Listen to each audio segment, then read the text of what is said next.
Gabriela, ¿cómo están? Muy buenas tardes. Aquí Alicia Rivas y Miguel Riquelme desde la radio de la Universidad de Misiones. Bueno, buenas tardes, Alicia, Miguel y la radio audiencia. Así que bueno, gracias por el contacto. Me parece que es un tema interesante e importante.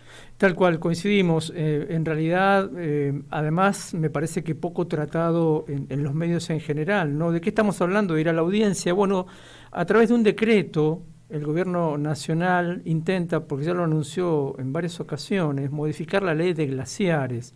¿Para qué? Buscan ampliar las áreas habilitadas para la explotación. Y me gustaría, en función de lo mucho que ha trabajado el tema, de la cantidad de eventos y de trabajo en torno del tema glaciar, que usted nos ayude a entender qué quiere decir esta modificación por decreto de una ley como la ley de glaciares. Bueno, en realidad todavía no sabemos. Claro, Se trata es un anuncio. de rumores. Y realmente lo que hay que esperar es ver bien lo que dice, ¿no? Pero bueno, respecto de las especulaciones, respecto de las modificaciones, me parece que lo que es importante es señalar qué es lo que se debe proteger, ¿no? Me parece que entendiendo qué es lo que se debe proteger, uno puede tomar real dimensión de si las modificaciones que se hacen y se llevan adelante desprotegen alguno de los cuerpos de hielo, porque los glaciares son distintos, son todos distintos.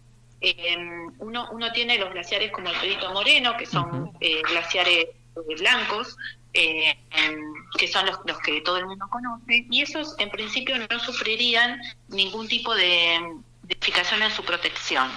De lo que se habla es, y de vuelta uno se basa en los rumores, es la modificación respecto del ambiente periglacial. ¿Qué es esto? Los glaciares, como les decía anteriormente, los glaciares blancos, que son básicamente de hielo, ¿sí? Por eso son blancos, cubiertos por rocas, y después hay otros glaciares que forman parte de lo que es el Inventario Nacional de Glaciares, que cuenta con más de 16.000 cuerpos de hielo, que son los glaciares de escombro. Estos glaciares de escombro que están inventariados, en ese ambiente periglacial, sí, de alguna manera correrían riesgo. Estos glaciares de escombro, por decirlo de alguna manera, son agua intersticial, o sea, que une, que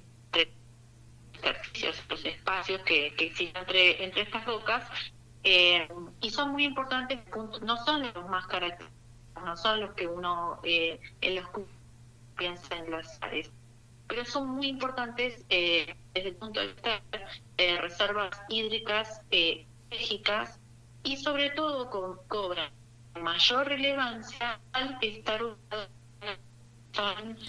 Gabriela, perdón, hay una interferencia, no sé si es el lugar, la ubicación, para que se pueda entender bien lo que nos está diciendo, que es muy importante. A ver, probemos ahora si se escucha bien. Hola. A ver, yo... ahí. Hola. Ahí está, ahí se escucha perfectamente. Bueno, usted nos estaba hablando recién entonces del tema de la necesidad de la conservación de estos ecosistemas, porque son importantes, ¿no? Es bastante importante, y además regulados por una ley, que es la 26.639, en 2019 fue validada, respaldada por la justicia,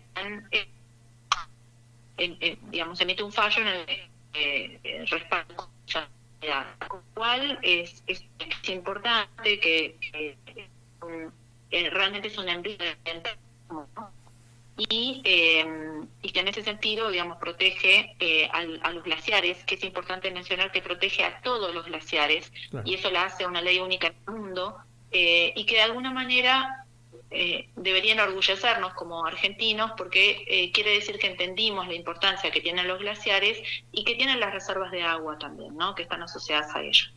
Y lo que comentaba es que hay distintos tipos de glaciares. Entre los glaciares están los glaciares blancos y están también los glaciares de escombro. Estos glaciares de escombro se encuentran en el ambiente periglacial, que sería parte de la modificación de vuelta, de acuerdo a los rumores, que se pretende hacer en esta ley. Entonces, por eso me parece importante mencionar la importancia de unos y de otros, entendiendo que en algunas provincias nosotros tenemos dos con glaciares, los glaciares presentes son estos, que son los glaciares de Escomún. Doctor, usted recién mencionaba la cuestión jurídica, ¿no? Porque, como lo decía, hay un fallo de la propia Corte Suprema que confirma la constitucionalidad de esta ley que usted mencionaba, única en el mundo. También aquí hay que hacer alguna especulación, digamos, ahí habría un freno a cualquier intención o no, o se podría apelar a la justicia en algún instante extremo de que esto se avance mucho, porque la idea aparentemente es darle potestades a las provincias para que cada una decida qué hacer en cada situación puntual. Bueno, son dos súper importantes que mencionaste, dado la cuestión jurídica o legal, en donde es importante entender que existe el principio de no regresión en materia ambiental. Entonces, lo que ya se protegió no se puede volver atrás. Y por otro lado está el principio de Escazú, que habla de la participación en las cuestiones ambientales. Y todas estas decisiones respecto de modificaciones no tuvieron la consulta pública requiere en temas ambientales. Eso por un lado. Y después, por otro lado, vos mencionabas el tema de las provincias. Eso es un tema muy importante y es importante explicar que esta ley es una ley de presupuestos mínimos. ¿Eso qué quiere decir? Que establece la base mínima de protección a nivel nacional, cuya autoridad de aplicación es el Ministerio de Ambiente, bueno, ahora Subsecretaría de Ambiente de Nación, la máxima autoridad ambiental, y tiene una autoridad técnica que realiza el inventario, que es el IANIGLA, que es el Instituto de Nigología y Glaciología. Sobre ese inventario, las provincias tienen la potestad de aceptar o rechazar, de acuerdo a los estudios de impacto ambiental, un proyecto determinado. Hay una participación muy importante de las provincias en la decisión de qué proyecto avanza y qué proyecto no, a partir de los estudios de impacto ambiental, y eso tiene que ver con que las provincias retienen el dominio originario de sus recursos naturales. Eso quiere decir que las provincias son dueñas de sus recursos naturales y los administran las provincias, siempre sobre la base de esta ley. Entonces ya hay una participación provincial, nuestro país es un país federal, y en este sentido cada una de las provincias administra a sus recursos naturales, a sus bienes naturales, de manera bien diferente y característica de cada una de las provincias. Así que la participación provincial está, la decisión provincial final también está, como mencionaba anteriormente, a través de los estudios de impacto ambiental, y eso está vigente en la ley actual. Claro. Esa ley es de alguna manera una ley que se viene aplicando a lo largo, yo podría decir que se trata de una política pública, porque el primer inventario de glaciares se realizó en el año 2018, luego se continuó, yo fui directora nacional de aguas, así que tuve la ley a mi cargo durante 4 años. Ahí se avanzó en lo que fue la actualización del inventario de glaciares de la mano del IANIGLA, como mencionaba anteriormente, es la autoridad técnica, y luego esa actualización que fue aprobada en el gobierno anterior, en este gobierno se presentó y se publicó. Entonces quiere decir que la ley está vigente y está avanzando en cumplimiento de esa ley, que tiene que ver con las obligaciones que tiene el Estado en relación con con inventariar los glaciares y hacer las actualizaciones pertinentes. Entonces es un instrumento que se usa, o sea, uno lo puede buscar a través de internet, Inventario Nacional de Glaciares, y aparece un mapa con cada uno de los cuerpos de hielo, y hay mucha bibliografía que se puede descargar, y es parte del trabajo que realiza el IANIGLA en ese sentido. Doctora, para cerrar, entonces, a pesar de que estamos hablando ahora en términos de potencial, ¿no? Se podría, quizá, se anunció, no tenemos un decreto en la mano para analizarlo, a pesar de que esto es así, digamos, hay que tomar muchas precauciones y sobre todo dar a conocer los riesgos de un tema como este, ¿no? Exactamente, por eso lo que yo decía al principio, es importante conocer qué tipos de glaciares tenemos.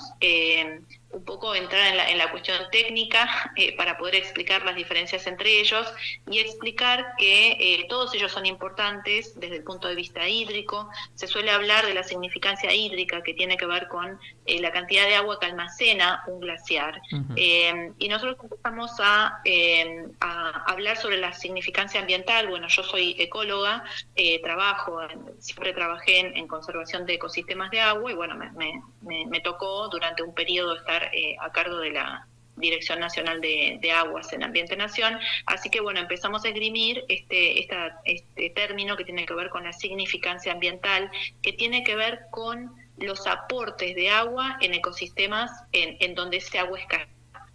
Cuando uno tiene un aporte de agua en un ecosistema árido, ese aporte es significativo, aunque su volumen no sea comparable con otros volúmenes de cuerpos de agua o cuerpos de hielo en otros lugares en donde el agua es más abundante. Entonces, por eso me parece que es importante que los glaciares hay que cuidarlos a todos, hay una ley en ese sentido, y además está el principio de no y el principio de Escazú, que nos dicen que no se puede retroceder en materia ambiental y que la participación tiene que ser ciudadana.